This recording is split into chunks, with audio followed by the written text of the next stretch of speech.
जय श्री कृष्ण, जय श्री राम। राजा रोमपाद की प्रजा पूरी तरह से अनावृष्टि के कारण दुखी थी और राजा रोमपाद को इस बात का भी पता चल गया कि कैसे अपनी प्रजा को वो इस भारी संकट से पार उतार सकता है।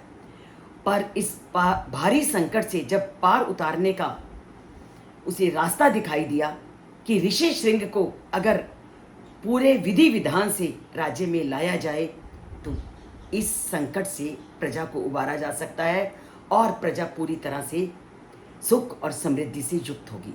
पर ऋषि श्रृंग जो कि संसारिकता से बिल्कुल दूर हैं, पूरे वनवासी जीवन व्यतीत करने वाले हैं, ऐसे व्यक्ति को इस जन्म में दूसरे वातावरण में लाया कैसे जाए। तो राजा के मन में ये सबसे बड़ी जो चिंता थी कि ऋषि श्रृंग को वन के उस वातावरण से राज्य के वातावरण में कैसे लाएं और किस तरह उनसे ये पूरे विधि विधान कराया जाए ताकि प्रजा पूरी तरह से सुख समृद्धि से युक्त हो।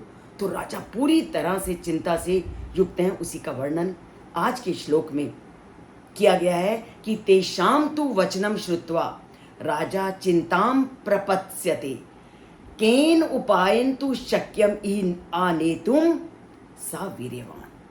राजा यही सोच रहा है कि मैं क्या उपाय करूं कि मैं ऋषि श्रृंग को पूरे विधि विधान से अपने राज्य में ले आऊं, क्योंकि ऋषि श्रृंग के आए बिना जो देवराज इंद्र हैं वो वर्षा नहीं करेंगे। देवराज इंद्र तभी प्रसन्न होंगे जब ऋषि श्रृंग इस राज्य में आएंगे। अब पूरी चिंता में डूबे हैं राजा और पूरे ये सोच में लगे हैं कि मैं ऐसा क्या उपाय करूं कि मैं ऋषि श्रृंग को उस वातावरण से दूसरे वातावरण में लाऊं। तो अब राजा क्या सोचते हैं, क्या उपाय करते हैं, क्या अपने मंत्रियों को, अपने अन्य लोगों को से ये सलाह करते हैं कि वो कैसे ऋषि श्रृंग को अपने राज्य में लाएं, क्योंकि बता तो दिया कि राज्य में उनका आना ज़रूरी है, क्योंकि उनके आए बिना राज्य में वर्षा नहीं होगी।